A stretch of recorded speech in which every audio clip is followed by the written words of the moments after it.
আমি তোমাকে কিছু বলতে চাই। বলো।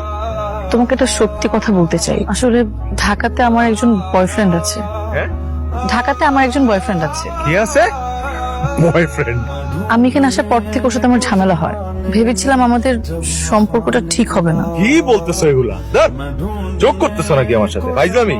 আমি সত্যি বলছি, আমি চাই না আমাদের বিয়েটা হোক। তাহলে এতদিন যা ছিল এগুলা কি সব নাটক? নাটক করছো তুমি আমার সাথে? এটা কি আমার সাথে সম্পর্ক খেলা? এটা কি টাইম পাস তোমার জন্য?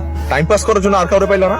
তোমার মতো ছেলের সাথে প্রেম করা যায়, বিয়ে করা যায়। তাহলে দিনের পর দিন বিয়ের পর এইটা করবো, বিয়ের পর ওইটা করবো, এইসব প্ল্যান কে করছে? তুমিই তো করছো। আশ্চর্য, এগুলো কি? ঠিক আছে, আমি আবারও জিজ্ঞেস করতেছি, তোমার ঠান্ডা মাথায় জিজ্ঞেস করতেছি, তুমি এগুলো আমার সিরিয়াসলি বলতেছো না ফাইজলামি করতেছো? ফাইজলামি করতেছো না?